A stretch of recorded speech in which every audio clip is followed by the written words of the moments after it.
Go into your working folder and open up attributes.ai. We're about to do a little attribute hunting. Now, we did actually in the previous lesson, when we work with the Magic Wand tool, we were selecting attributes like a color, whatever.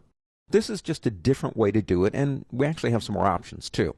We're going to be going up to the word select and using these two options right here, same and object.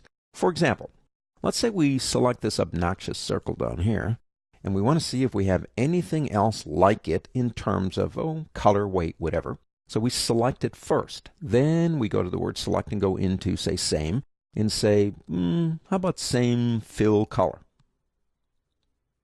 And as you can see, nothing else has that color. The question I think you ask yourself at this point is, why are we doing this? I mean, there's got to be a reason why. To me, the reason why, let's say, for example, that color is a logo color for a corporation. And you've got it in a couple of places in your Illustrator objects here. And you find out it's the wrong color. It's 4 points off cyan or something, so you have to change it. Well, it'd be very easy to select everything of that color and then make a change to it over here. Let's see. Let's leave it selected. Let's go back to the word select and go down to same, and this time let's do stroke weight. And you can see we do have several items that have the same stroke weight, which if we wanted to change, we could now change right over here. Multiple selections of similar objects is important because it helps you change them easily, find out where they are. Let's say we select, this guy right here. And we go back up again. Now you can see we have all kinds of things under same, appearance, opacity, all kinds of things.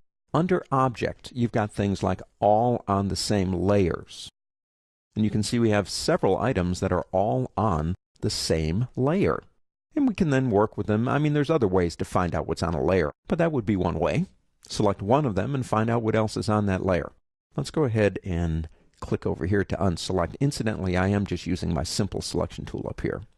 Let's select this guy right here. Then let's go up to the word select again and go down to same and, let's check for fill and stroke. And you can see in that case, that's the only one that has that unique fill and that unique stroke. Now, one or two of the ones up here that I really do like, I don't have anything selected. If I go up to the word select and go down to object, I like the option stray points. Now, check out what happens when I do this. See those little dots right there? These are stray points. Now, what are those? Well, here's what happens. You're working on something and you're using your pen tool and you inadvertently click somewhere. If it's not selected, you won't see it. Now, is it the end of the world if you leave them there? Not really. But you can now just simply press the delete key. That would be the backspace key in Windows and delete on a Mac and get rid of all those stray points. The other one that I like, let me show you one more. If you go up to the word select again, you have an option under object, not aligned to pixel grid. Whoa, that means all of these things are not aligned to the pixel grid. Now, what does that mean? If an item is not aligned to a pixel grid, it has more of a chance of pixelating when you put it into something like a web page. But now that I have them selected, I can take steps to correct that problem. When you're selecting by attributes, you have the ability to select an object and then compare it to other objects. In doing so, you can then make global changes to those objects.